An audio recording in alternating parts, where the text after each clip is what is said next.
Good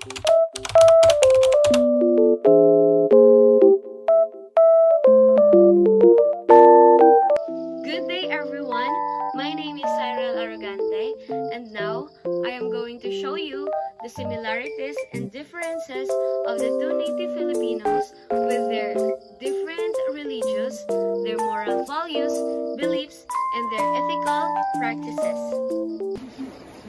Pwede ka ba magpakilala ng madali ng sumatali mga kultura o religiyon? Ako ni Manay Bian Sala. Sana akong religiyon na is Iglesia ni Cristo. Kung usa ka nga miyembro hini nga relihiyon, paano mo masisiri nga maupay ang pamatasan? Sisiring ko nga maupay ang pamatasan na ako niya na relihiyon dito sa Iglesia ni Cristo. Kaya tungod ang mga pinapatupad nga batas ng relihiyon is nakabase talaga sa Biblia. Nakabase sa Biblia ang mga batas. Diri ito pakaraw kakatawukan. Sa mga membro, kung nasunod sa Biblia ang ating mga kautusan, diri kita hihingangan ito kalainan or kapariwaran. Ito nga mga mag-upay nga pamatasan, nakakabulig ba ito ng imo adlaw-adlaw nga kinabuhi kung usa ka nga miyembro hini nga komunidad? Kaya kung susundon tayo mga taga. Sige, okay la. Kung susundin naman po natin yung mga banal na kautusan na nakasulat po sa Biblia, ay panigurado na hindi po tayo magkakaroon ng problema sa ating buhay. Sa makatuwid, magkakaroon tayo ng matiwasay at mapayapa, masaganang pamumuhay sa daigdig. So, iyo grupo o religion, may daba ka mga ritual nga gibubuhat nga magigiyahan iyo sitwasyon na kada adlaw? Kung may daan man ito. Mag-guide. Mga ritual nga religion. May daba ka mga ritual nga religion ng religion?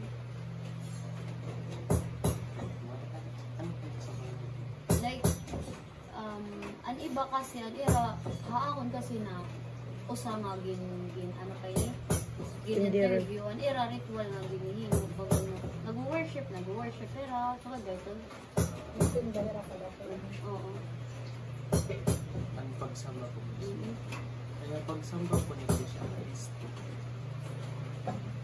Ang sinasamba po namin dito ay bulto.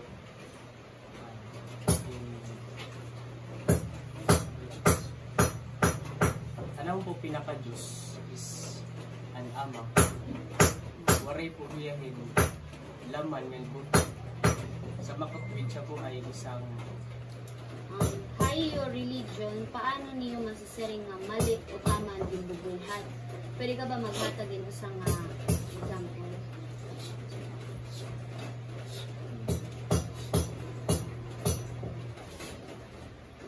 Paano niyo masisiring nga mali o tama ang gibubuhat? Iglesia ni Cristo, masasabi kong tama ang ginagawa ng relihiyon sapagkat talagang ang mga aral na itinuturo sa mga miyembro ay nakabatay sa Biblia. Halimbawa, ang pagkain po ng dugo. Nakasulat po na malinaw, letra po letra sa Biblia, na bawal po ang pagkain ng dugo sapagkat ang dugo ay buhay. At ang buhay ay kinakailangan pinapahalagahan at hindi ginagawa kahit anumang mga negatibo. Iyo religion, may dabak mga prinsipyo nga pamaagi kung paano niyo pagtrato ang ikasitaw. Labi natin mga direct, mga niyo kapare or ibang religion. Ang pinaka-prinsipyo po ng Iglesia ni Cristo at sa pamamaraan nito sa pakikipag-ugnayan sa kapwa-tao na iba ang relihiyon ay maayos naman po sa makatuwid po, kapag iba ang relihiyon ng aming kapwa, ay inaanyayahan po namin sila na umanib at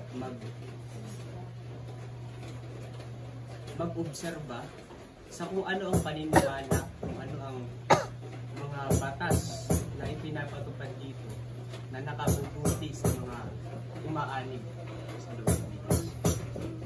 So, hain mo paniniwala, gaano ba ka importante ani pagpapasaylo, pagpapatawad, or paghahatag ng simpatsya nga justisya? Para sa aking opinion, ang pagpapatawad at pagbibigay ng justisya ay napakahalaga sapagkat dito ay pinapangalagahan natin ating dignidad bilang tao. Kapag tayo ay nakakapagtamo ng justisya sa kung anong mga bagay, nagkakaroon tayo ng mapayapang buhay bilang mga tao dito sa mundo. Higit sa lahat tayo nagpapatawad ay nagkakaroon tayo ng mas matiwasay na buhay dito sa mundo. May da ka ba na observe na mga magkadurudilain or mga iba-iba nga mga pamatasan or mga kiwa, haiyo, or haiba nga mga religion? Mga iba-iba nga mga pamatasan ba or mga kiwa, diri lahiyo katila sa iba nga mga religion. Mga kiwa, mga attitudes,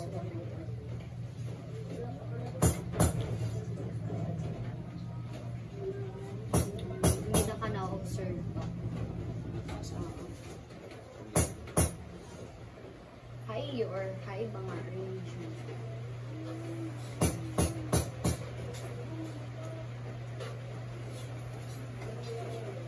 Bisan haiyo nala religion.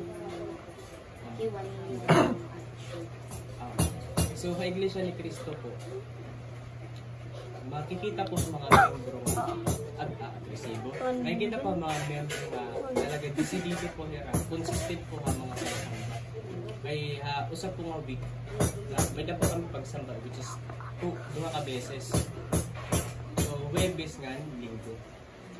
Dito po dapat nga doon ang pagsamba. Kaya yung makasamba.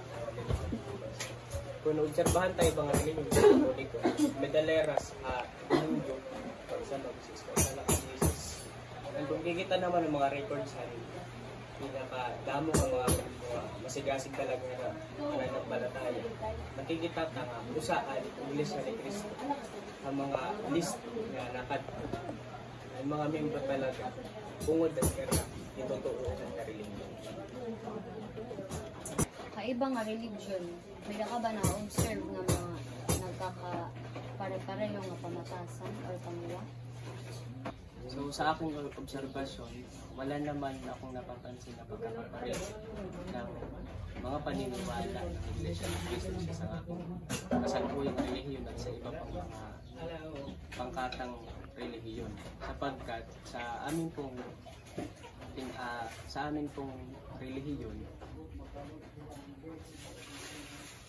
ay mataas na inire-recommenda sa bawat membro nito na hindi pumunta o hindi magsaliksik ng mga panibagong aral na kaugnay sa ibang uri ng relihiyon sapagkat magbibigay ito sa amin ng kalituhan. Tigit sa lahat, baka kami magduda sa aming pananampalataya at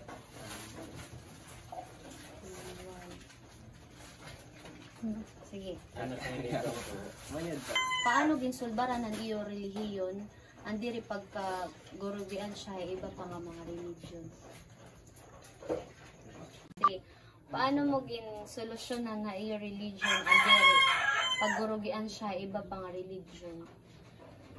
Ano to kadyo? Paano solusyonan andiri pag gurugian siya? Ang Iglesia ni Cristo, bawal ang nagkakaalit sa Iglesia ni Cristo na magkakapatid sa pananampalataya. Ang Diyos ang nagbabawal. Paano ko nung nasolusyonan kung nag-aaway-away ang iba-ibang relihiyon? Hindi ang Iglesia ni Cristo nakikipag-away sa ibang relihiyon. Yan ang batuntot. Ang Iglesia ni Cristo, naaway lang ng Galileon. Ang aral ng Iglesia ni Cristo, pinapupulaan nila. Samantala ang mga aral ng Iglesia ni Cristo, pawang nakasulat sa Biblia. Oo. Ang iba kasi, kumukuha sila ng sarili nilang interpretasyon, pakahulugan. Hindi sa Biblia kinukuha.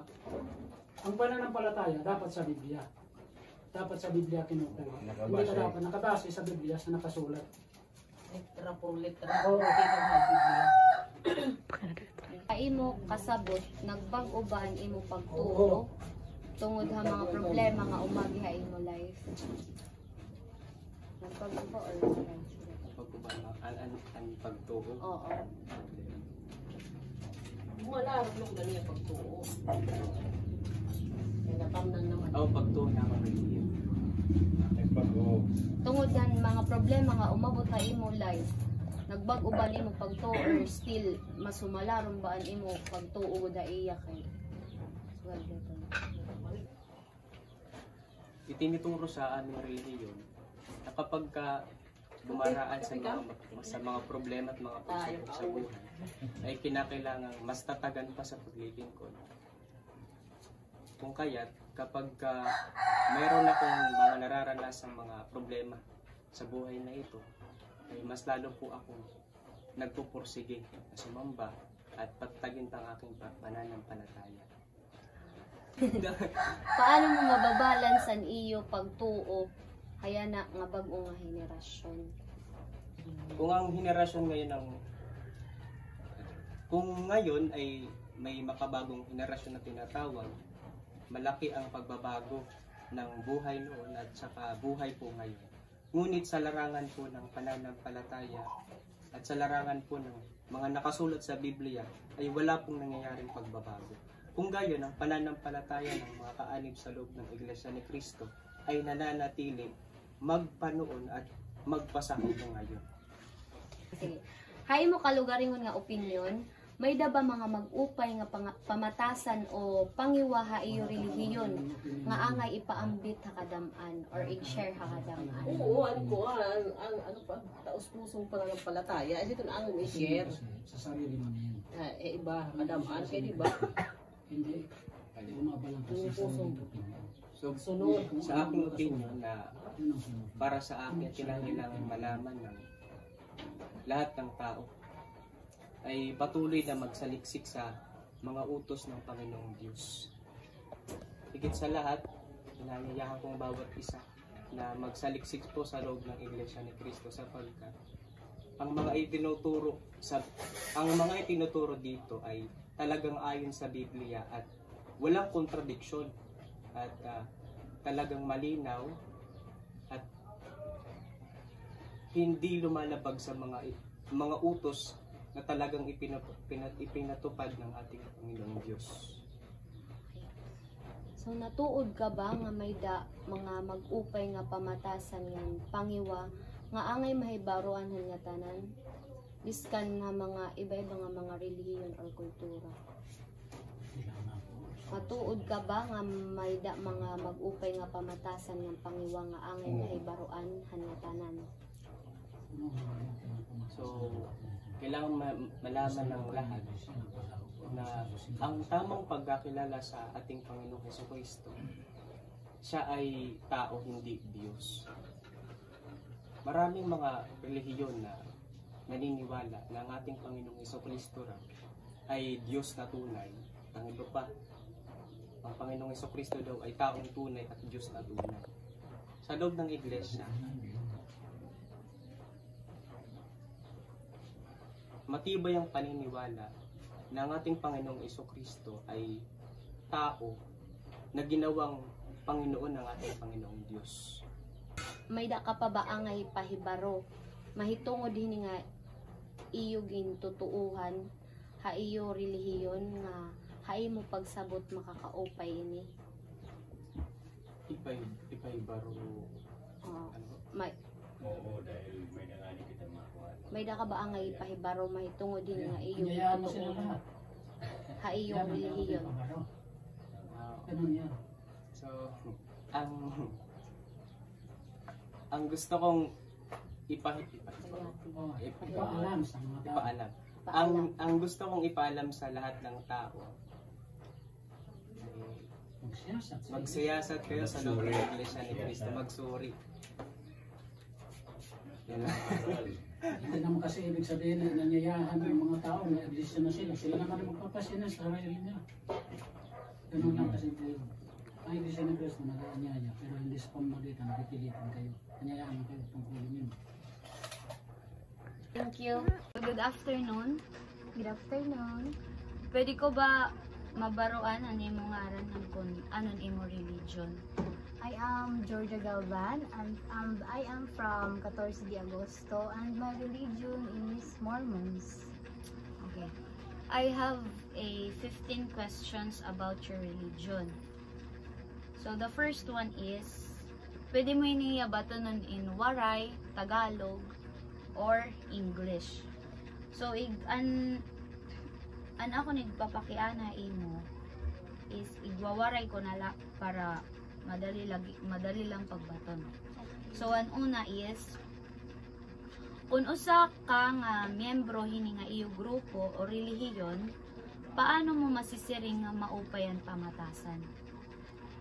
Ako, bilang usa nga Mormons, magsiring ko nga maupay ang pamatasan sa usa nga Mormons is because pag may da kami nakasalamuha nga iba nga reliyon, diri naman ton or like diri kami nagtatawa kung ano nira kultura, kung paano nira igpalakad nira reliyon, or paano nira magsamba o sa nga Ginoo nira.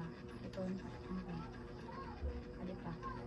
Ngan hidon nga mga mag-upay nga pamatasan, nakakabulig ba iton han imo adlaw-adlaw nga kinabuhi? Kumo kay usa ka nga miyembro hini nga komunidad, nakabulig ba ito na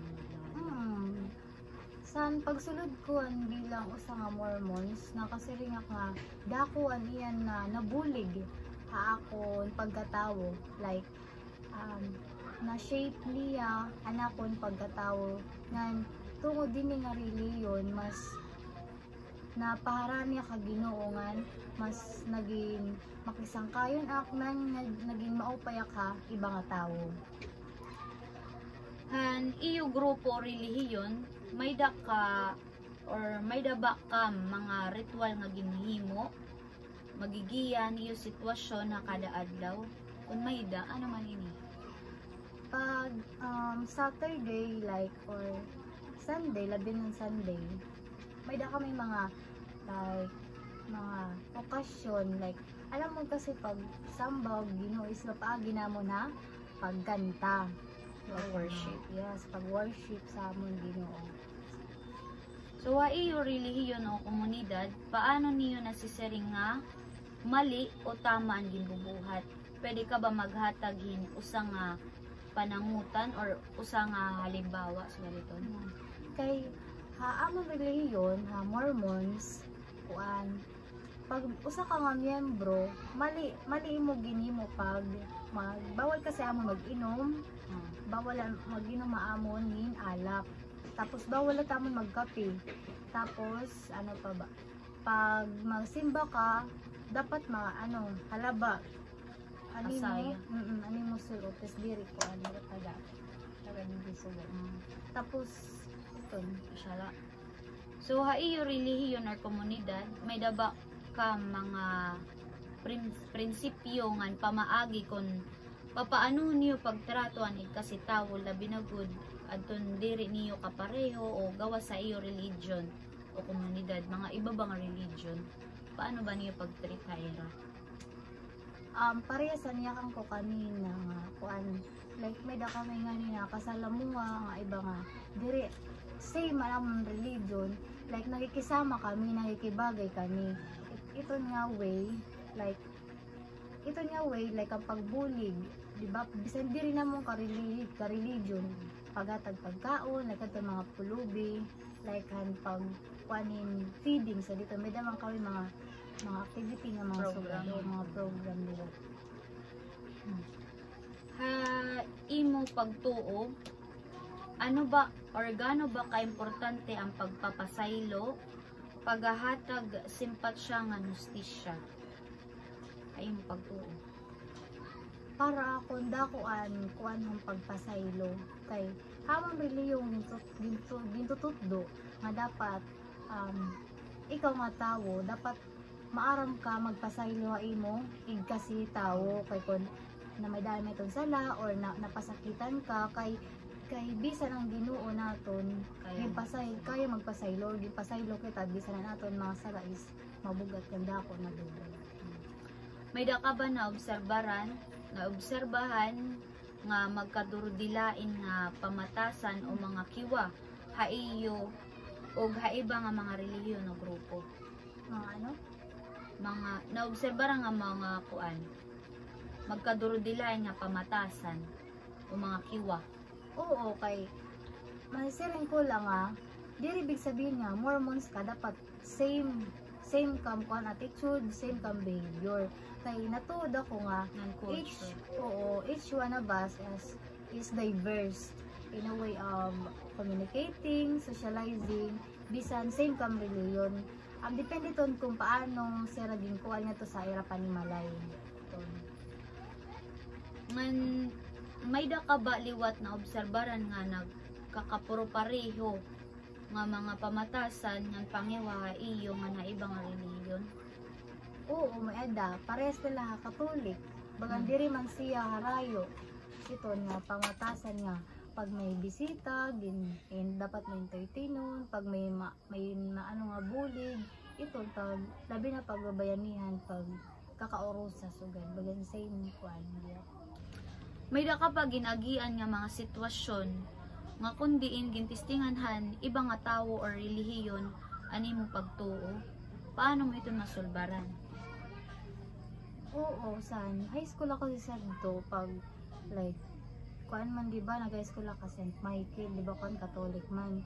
So bagan pamati ko pero diri la ako sa nga relihiyon na iba pero pag nabati kasi sila sa words nga Mormons, like nagtatawa sila, ano ko nito, bagan Morbo, so dito nagkuray ba sila, tawang-buwang ko na nito na amon, reliyon, sanglit nagtatawa sila, ngan, ito nga, pagtawa niya nagyakanak nga, kuan, iba-iba kita paniwala, so ba, nagyakanak ito, Katolik ka mo, nga Mormons ako, so respeto na labas sa kadatag sa kung ano-ani mo, reliyon, naging totoohan. So paano man niyo ginsulbaran na niyo relihiyon? Paano ginsulbaran han iyo relihiyon andiri pagka gurugian siya han iba pa nga relihiyon o grupo? Paano namon nasulbaran na? Kuan? Di ba kay di ba iba-iba man ang mga religion naton? Ito kay kun nanan amon gin totoohan asya bagan ito na siya gudla diri kami nagapa-apekto kay ibang tao kun bisan damo era mga yakan na suwa dinhi na labi na kay kun usa ka nga elders tas nag-invite ka nagkakadto ka sa usa nga panimalay nag-visit ka nakuan man namon bagan naobserbaran pag nag-visitan mga elders like an iba nananago, nalika kay pangkuno, karagtan, sa diton, kaiya, bagan, kaboring, sugay. Hay mo kasabot, nagbago ba o nagbago ba ang iyong mga pagtuo tungod ha mga problema nga dumaraon din niya kalibutan? Nagbago? Waray. Kay ikaw kasi, kay kung harani talaga nimo kasing-kasing nga Ginoo bisan damo pa ito nga problems, damo nga struggles and challenges and naabot tayo mo life, diri ka magapadara bagkos dapat masumarani pa ito imong paniniwala nga nimo love kang God para makaraos ka kan masolbar man ito nga mga problems. Paano niyo mababalanse ang iyo pagtuo hayana nga pagbag-o nga tidaraon pa nga henerasyon? So, diba, yan na nga bago nga henerasyon kay we are prone of technology nga damo na mga kabataan like using gadgets bagan.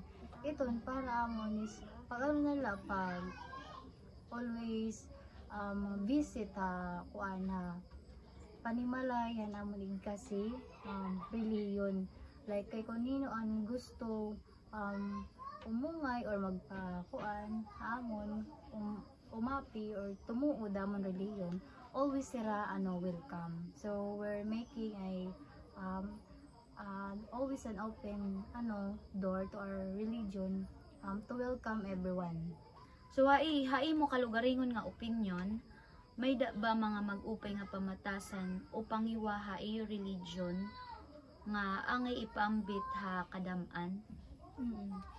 Kuan ang pagkusa nga pagbulig monig kasi kapwa bisan dito na monig kasi reliyon basta may pagkukusa ka nga bumulig, like diri labag sa imong kaluban. And also Bible sharing iton kay dadamo nimo mga baruan nga mapupulot nga aral.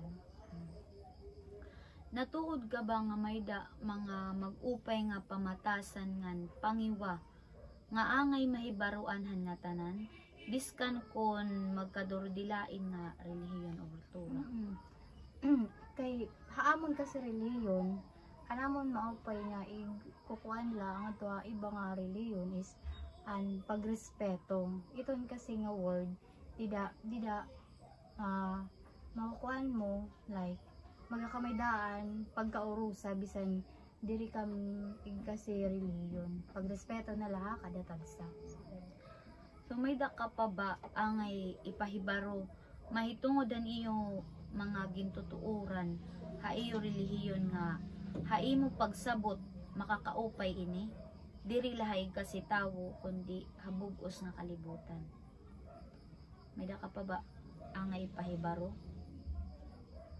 Kuan bisan kaamo kasi Mormons dapat always kahit nasimba sa dini, pero hayan na kasi nga generasyon, di ba more kuan ka naman ang technology, so good dapat bisan diri ka good para simba or danila manakon la kuan insahi kada tagsa nga diri dapat humarayo naton loob ba Ginoo. Also pagbasa-basan Bible dapat may dakita also everyday kuan kung nano nga verse naton babasahon para naman bisan diri kit nga simba may gihapon kita kuan gabaruan.